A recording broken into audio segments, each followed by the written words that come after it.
Hi, this is Maurice Monroe, and I'm not gonna lie, I do like smut. You're traveling down a long intergalactic highway, and what are you gonna do in all that time? Me? I'm a story man myself. But hey, there's only so many times you can watch Denzel Washington in Training Day, or Game of Thrones or Star Trek. Sometimes, people, you need a little smut in your life. So I tune in to the bandwidth of KOS, and I listen in on one Saxophone Jones. He's got the smuttiest broadcast in all the galaxy. I'm gonna listen in now. The name of this story is What Does Fried Peacock Taste Like? By Montsho Shelby.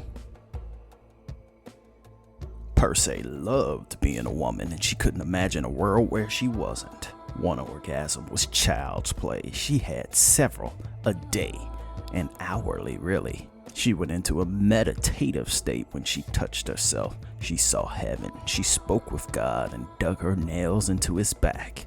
It may have been a boon to the universe that she found herself all by herself, drifting through the stars in the good ships of Montsho. She was hurtling through the infinite on her way to Liptoad on a retrieval mission. But if she didn't get someone on this ship on a recon mission for her G-spot soon, she wasn't sure she was gonna make it. The ship's early warning detection sensors blared, and Persey grit her teeth in frustration that her fingers couldn't find blast off before they entered orbit. "What fucking now?" she said, letting her feet hit the floor of the warm pink shag of her carpet.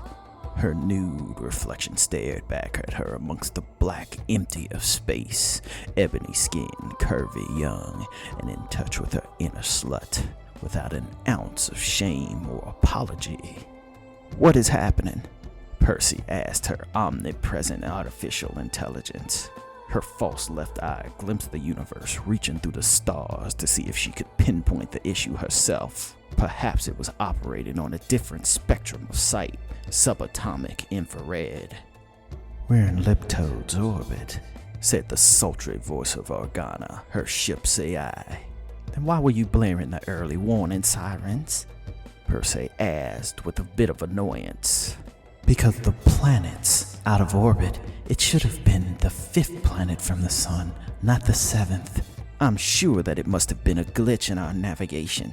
I'll get suited up and ready for retrieval. You prep himbo," she said. "You got it," the AI replied seductively. Persey slid open her nightstand drawer and rifled through her many toys meant for bringing pleasure of all different flavors. Her copy of the Adventures of Monty Silas was splayed open for the world to see like 2 cracked legs. This was her newest obsession, Captain Monty Silas Johnson, a ship's captain, and a sculptor of big, beautiful black women, who was on a life's quest to research his book on how to pick up big-breasted alien whores all throughout Orion's rings, and across the never-ending Pussy Nebula, as he called it. She tossed the book on the bed as quickly as she could, because if she started reading any part of it, she'd lose hours to it. She grabbed her pistol that lay hidden underneath and headed for the darkened bay. The purple planet of Liptoad came into view, and it was a majestic amethyst twinkling off the canvas of the eternal blackness. She strapped into her seat when the landing process commenced. Those seconds of 0G when the ship's gravity went away was orgasmic, and she remembered her joy, a feeling of bliss unending, and incidentally of a woman she'd known biblically. Sumatra entered the atmosphere to the most curious planet. The atmosphere was wet and fertile with life still bubbling in the primordial goo of its own creation. The ship swept through waves and waves of purple marshlands, too soft to land on. Less sinking into mud was an experience that was considered pleasurable. Persey left the landing sequence to her AI Organa while she readied for touchdown. She was in desperate need for money and crew, so she found herself having to take on jobs that were high risk, high reward, or just so tedious no one else wanted to do them. This mission had a fair amount of both elements in them. She volunteered to capture 5 Liptoads, which were 12-foot muscular toads that constantly release gases from all and every conceivable part of their bodies. There were at least 20 uses for lip toad secretions, all the way from sexual stamina to limb regrowth. But there were only 2 catches. 1, these creatures were notoriously difficult to capture alive, extremely unpredictably toxic, and physically deadly. Most of these creatures completely lost their medicinal uses once they were parted with the habitat of the planet, and most people couldn't live here long enough to adequately study them without succumbing to the gas's random cognitive effects. Persey felt the ship buck, followed by seconds of stillness. "We've landed, Captain," Organa said through her spacesuit's calm. Slowly, the cargo bay doors lowered, giving context to the majesty of a virgin planet whose ecosystem was in such flux it barely gave birth to single-celled organisms. Her robot Himbo stood at her side. She was about 5'11", which made him about 12 feet even, and about 12 feet wide. He had a boxy design with arms and legs. If things got hairy out here, she was going to need all the help she could get. While Himbo wasn't very smart, he was invaluable in a combat scenario. He could take multiple hits, and nothing short of a concussion blast of 14 newtons or higher could cause it serious damage. He was now outfitted up with a rotating cocktail of tranquilizer darts because she wasn't sure what, if anything, could affect these lip toads. With a check of her handheld sensor, Persey and Himbo moved through the soft ground of this young planet. Blue and purple gases rolled over the land, perpetually seeking. Ground squished under Persey's foot, and Himbo was exceedingly slow, fighting its pull. She feared that if she did stop moving, it was wholly possible he'd sink down so deep she wouldn't be able to retrieve him. After a few minutes of traversal, Persey's pink spacesuit was coated in mud. But she had reached a clearing where 3 lip toads had been lounging. The lip toads were surrounding a dark-skinned woman in a spacesuit so caked in muck she couldn't make out the design. The 12-foot muscle toads seemed to be ignoring her only because she was standing perfectly still. Unfortunately for her, standing still and sinking mud posed its own set of problems.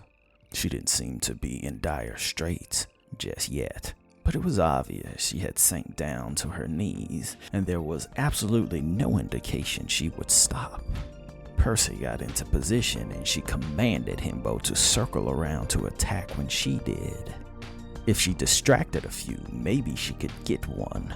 And if she were lucky, she could get the muscular brutes to move away, giving that woman a chance to make her break. Himbo slowly lowered through the high weeds to spring a trap while Persey got on the opposite end. She had to continuously circle because she was feeling her feet sink the moment she lost momentum. She fired a shot from her penetrating 2020. A red beam of light struck one of the toads and made a scorching, sizzling mark on its back. The creature didn't move its body very fast, but it methodically opened its mouth. A long pink tongue shot out at her like a snapping rubber band. She dove to the mud to avoid the strike, half sinking in with a violent squish. Himbo moved forward, firing drug-infused pellets that bursted like shotgun blast. He hit 2 with the spread, but they rapidly counterattacked with whipping tongues at the hulking boxy bot. Their tongue stuck like glue and halted his forward momentum. The dark-skinned woman watched on in mute horror, unable to move lest she end up in a toad's mouth. Persey rolled, coating her entire outfit in mud, then awkwardly scrambled to her feet. 2 of the creatures were focusing on Himbo, so she only had to deal with one. The muscular lip toad hopped. The behemoth was approximately 100 feet away, but in one mighty bound it was right next to Persey. In a lightning-quick bite, it snapped at her and tore into her spacesuit. She howled in pain. She felt as if she would be ripped in half, but the armor her outfit provided mitigated some of the hurt, turning death into discomfort. There was a breach in her suit, and though the air was breathable, the toxins would yield unpredictable effects. The toad more than likely thought he had ended her and let his guard down ever so slightly. But that was just enough for Persey to sneak her pistol up and clean hits at close range to its head through its mouth. The thing slumped into the mud. As the gas rolled into the breach in her suit, the oddest thing happened. She could smell his words. She obviously didn't speak a common language with a creature that didn't have a language, but in his scent, she got a glimpse of his emotions and intent. She felt a looming panic, but not of her, and not even from its own death. As the thing expired, there bubbled a noxious fart that exited its bowels in the midst of its death throes.